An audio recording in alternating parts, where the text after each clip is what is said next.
माना कि भारत एक पंथ निरपेक्ष गणराज्य है, यह देश सबका है, पर क्या राम को इस देश से अलग कर दिया जाए तो देश का अस्तित्व बचेगा?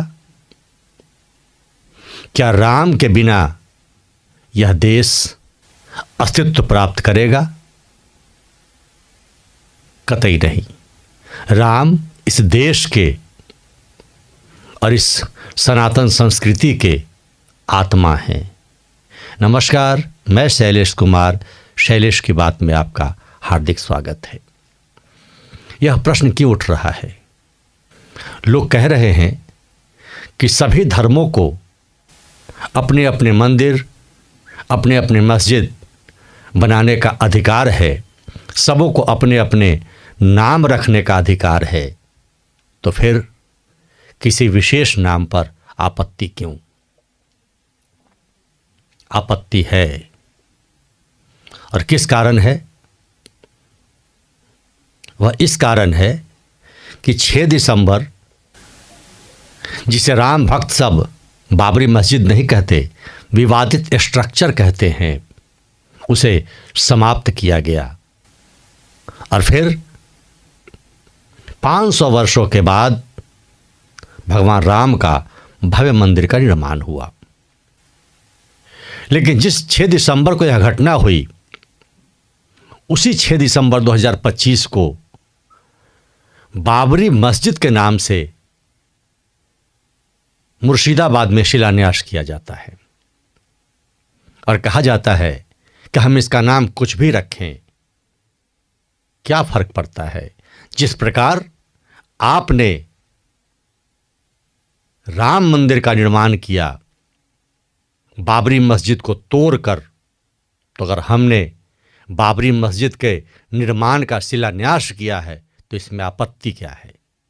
कहाँ संविधान कहता है कि ऐसा नहीं होना चाहिए? ठीक बात है, संविधान बिल्कुल नहीं कहता। सबको बराबर का अधिकार है, यह सबका देश है, लेकिन आपत्ति है। और आपत्ति क्यों है, मैं पुनः कहूं, इस पूरे वीडियो को देखिएगा तो पता चलेगा, और आप भी शायद हमारी बात से सहमत होंगे। 6 दिसंबर 2025 की घटना क्या कहती है? हुमायूं कबीर नाम का व्यक्ति आखिर बाबर के नाम पर ही मस्जिद बनाने को क्यों आतुर है? और हजारों लोग ईंट लेकर क्यों आ रहे हैं? ये मानसिकता बताती है कि हिंदुओं को चुनौती और चिढ़ाया जा रहा है।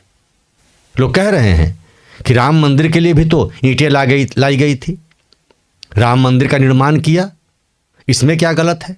है, क्योंकि राम मंदिर और बाबर से कोई तुलना नहीं की जा सकती, क्योंकि राम भारत के मूल आत्मा हैं। राम के बिना भारत नहीं है। भारत का मतलब राम है। राम पर्याय हैं भारत के, राम पर्याय हैं सनातन संस्कृति के, राम पर्याय हैं इस देश के। दोनों बातें बहुत अलग है। राम के जन्मभूमि को, रामलला को समर्पित करना और एक आताताई को, उसके नाम को महिमा मंडित करना, दोनों दो बातें हैं। दोनों की तुलना ही नहीं की जा सकती। इस पर घोर आपत्ति है और हर सनातनी को होना चाहिए। जिस आताताई ने, जिस बाबर ने हिंदुओं पर जुल्म ढाए, अगर 6 दिसंबर को ही आप बाबर के नाम पर मस्जिद का निर्माण कर रहे हैं, शिलान्यास कर रहे हैं, तो यह हिंदुओं को चिढ़ाने की प्रक्रिया है। और जहाँ बहुसंख्यक सनातनी हों, हिंदू हों, उन्हें आप चिढ़ाकर क्या साबित करना चाहते हैं?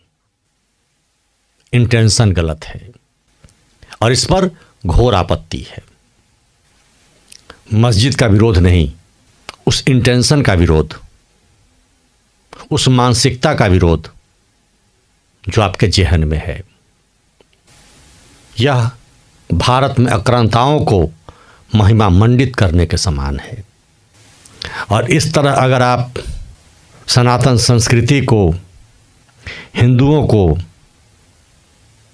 चिढ़ाने का प्रयास करेंगे, अपने धार्मिक मानसिकता का परिचय देंगे, कट्टरवाद का परिचय देंगे, तो फिर 4000 से अधिक वो जगह जो तोड़ी गई, जो चिन्हित की गई है, उन सब पर हिंदू अगर दावा करने लगे तब क्या होगा? लोग कहते हैं देश सबका है। बिल्कुल सबका है। पंथ निरपेक्ष देश है, पंथ निरपेक्ष राज्य है। हर की पूजा पद्धति अलग होती है, इबादत की पद्धति अलग होती है, स्वतंत्रता है, आप करें। लेकिन जो इस देश का बहुसंख्यक है और इस देश पर सच कहें तो उस संस्कृति का अधिकार है। लोग कहते हैं आज़ादी की लड़ाई में हमने खून बहाया था। आज़ादी की लड़ाई में खून बहाया था धर्म के नाम पर, तो धर्म के नाम पर एक राष्ट्र भी आपने ले लिया, एक देश भी ले लिया। तो जो खून बहाया उसकी कीमत आपने चुकता कर ली, एक देश ले लिया। अब जो यहां बचे वो लोग बचे जो सनातन संस्कृति के साथ जीना चाहते थे। और इसीलिए ये देश राम का है, सनातन संस्कृति का है। और सनातन संस्कृति और हिंदुत्व ही सबको लेकर चल सकता है। इसीलिए यह देश सबका है। आप कल्पना कर सकते हैं कि इस देश में अगर हिंदुत्व के अलावा, हिंदुओं के अलावा 80% दूसरे लोग होते तो क्या यह देश सबका होता? कतई नहीं। और इसी तरह हिंदुओं को घटाने का सतत प्रयास एक सेक्युलरिज्म के नाम पर रचा गया और धीरे धीरे सनातन को छोटा करने का प्रयास किया गया। सेकुलर कौन है? सब धर्मों को माने। जरा सेकुलरिज्म का पाठ हिंदुओं को छोड़कर दूसरे से पढ़वा दिया जाए तब मानने सेकुलर है। सेकुलर सिर्फ हिंदुओं को ही क्यों होना है? बाकी धर्म सेकुलर क्यों ना हो? बाकी सबके लिए धर्म अपना धर्म है और हिंदुओं के लिए हिंदू धर्म सेकुलर है। कमाल है। ये बहुत लंबी साजिश रची गई और उसी का परिणाम आप देख रहे हैं। ये तो ईश्वरी कृपा है, राम की माया है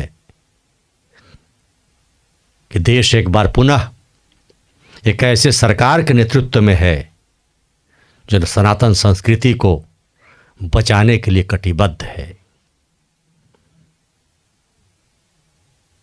और इसी की छटपटाहट शुरू है। उसी छटपटाहट का परिणाम है जो कुछ लोग कहते हैं कि भारत में लोकतंत्र नहीं है। और हाँ, मस्जिद के लिए तो जमीन भी दी गई है। जब राम मंदिर का निर्माण हुआ उसके लिए अलग से 5 एकड़ जमीन समर्पित की गई है, उसे कोई पूछने वाला नहीं है। तो फिर एक मुर्शिदाबाद में वहां एक इस्लामिक सेंटर बनेगा। इस्लाम के लिए बहुत तरह की सुविधाएं वहां प्रदान की जाएगी। यह भारत के लिए सही नहीं है। अपने धर्म से पूजा करने का अधिकार, इबादत करने का अधिकार आपको जरूर दिया गया है और धर्म के नाम पर धमकाने का अधिकार आपको नहीं है, क्योंकि एक बार आपने धर्म के नाम पर देश का बंटवारा कर अपने धर्म के लिए जमीन प्राप्त कर चुके हैं। जो भारतीय सच्चे मुसलमान होंगे, जो सच्चे भारतीय होंगे किसी भी धर्म के, वो हिंदुओं को, उन सनातन संस्कृतियों को कभी चिढ़ाने का प्रयास नहीं करेंगे और राम का विरोध नहीं करेंगे। जैसे जैसे जो लोग राम का विरोध करेंगे वैसे वैसे मिटते जाएंगे।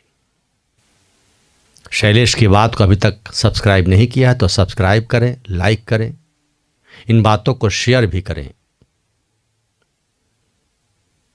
और शांतिपूर्ण ढंग से गलत बातों का विरोध भी करें। कुछ न सही तो वाणी से करें।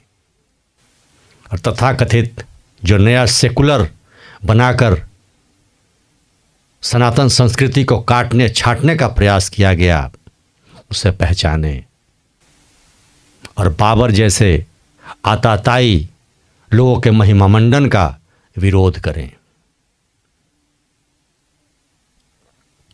ये कतई उचित नहीं है। शैलेश की बात में जितना ही। बहुत बहुत धन्यवाद। जय जय सिया राम।